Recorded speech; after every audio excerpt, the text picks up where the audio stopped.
T20 news కి స్వాగతం.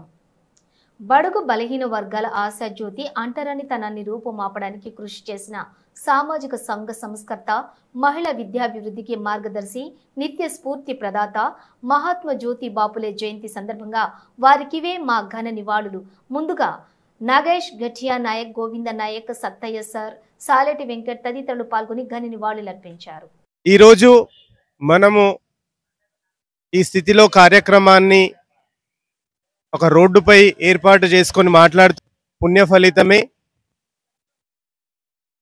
వాళ్ళు భావజాల వ్యాప్తి, వాళ్ళు ఒక సిద్ధాంతపరంగా ఆ కాలంలో పనిచేయడం వల్లనే ఈరోజు మనం ఈ విధంగా సమావేశాలు ఏర్పాటు చేసుకోవడం కానీ చాలా రకాల కార్యక్రమాలు నిర్వహించుకుంటున్నాం. ముఖ్యంగా 4 అంశాల్లో పనిచేస్తే భారతదేశంలో ఏదైతే శిష్టాక్షరి మంత్రం ఏదైతే అంటారో కుల నిర్మూలన, ఆ కుల నిర్మూలనను నుంచి సమాజాన్ని కాపాడవచ్చు అన్న సిద్ధాంతంతో పనిచేసిన వ్యక్తులు. ఒకటి సమాజానికి విద్యను అందించడం, రెండవది ఏదైతే సమాజంలో ఉన్నటువంటి మేము గొప్పవాళ్ళము, మేము ఎక్కువ, మేము తక్కువ అన్న భావజాలాన్ని తగ్గించడానికి ప్రయత్నించడము. మూడవ అంశం ఏదైతే ఉందో అన్ని వర్గాల ప్రజలకు అన్ని దేవాలయాల్లో సమానమైనటువంటి గౌరవం దక్కడము.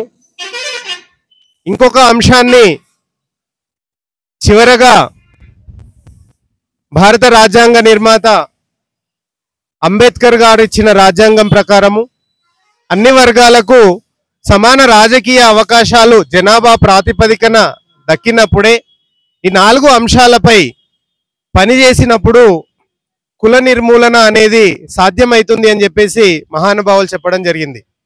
అందులో భాగంగానే మహాత్మా జ్యోతిబా పూలే గారు ఆ కాలంలో పాఠశాలలను ఏర్పాటు చేసి తన భార్యకి ఉపాధ్యాయురాలిగా తయారు చేసి గురుకులాలను ఏర్పాటు చేసి విద్యను అందించడం జరిగింది. ప్రస్తుతము మన తెలంగాణలో రాష్ట్ర ప్రభుత్వం కూడా చాలా రకాల నిర్ణయాలు తీసుకుంటుంది విద్యాభివృద్ధిలో భాగంగా. ఎన్ని నిర్ణయాలు తీసుకున్నప్పటికీ ఎటువంటి వసతులు లేకుండా, ఆ రోజు పుస్తకాలు లేకుండా, పలకలు లేకుండా, రాయడానికి లేకున్నప్పటికీ ఆ రోజు సావిత్రిబాయి పూలే గారు ఉత్తమమైన విద్యను అందించడం జరిగింది.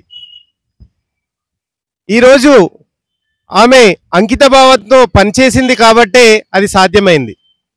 ఈరోజు తెలంగాణలో ఉన్నటువంటి వేల పాఠశాలల్లో ఉపాధ్యాయులు అంకిత భావంతో పనిచేస్తే